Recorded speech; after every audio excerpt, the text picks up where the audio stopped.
Get your free copy of the complete tutorial at www.teachucomp.com/free.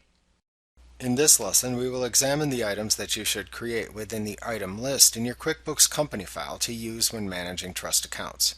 Please review the lesson titled Setting Up Inventory in Chapter 5 and the lesson titled Service Items in Chapter 6 if you need assistance in creating reimbursable items. The items created will be double-sided items, like the ones created in Lesson 29.7, Creating Billing Line Items, within this tutorial. First, you should set up double-sided service type items for any expenses that are provided and paid for by the law firm and then later reimbursed by the client, like photocopying charges or postage.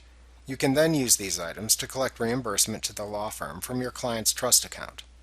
When creating these items, set the expense account field within the purchase information side of the item to the client trust liabilities account that you created in the last lesson.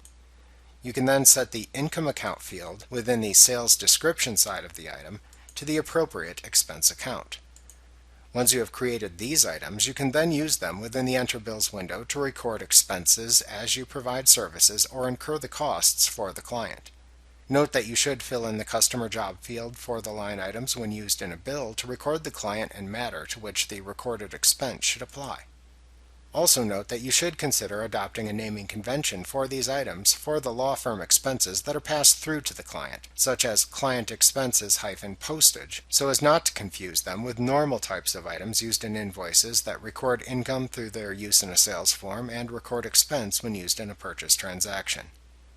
Next, you should create items for client costs that are paid directly from the client's trust account.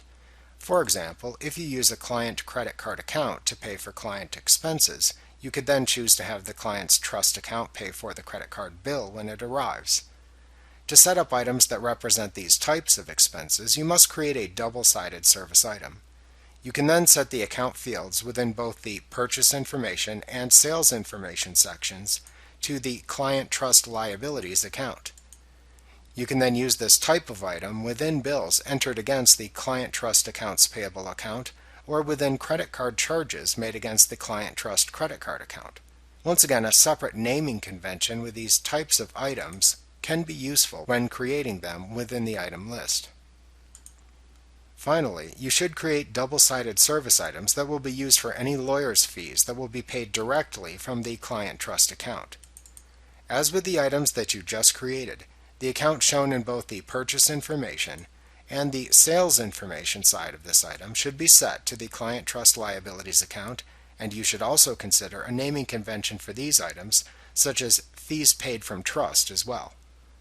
When you enter this item into a bill, the item transfers the listed amount into the client trust accounts payable account. Like what you see? Pick up your free copy of the complete tutorial at www.teachucomp.com/free.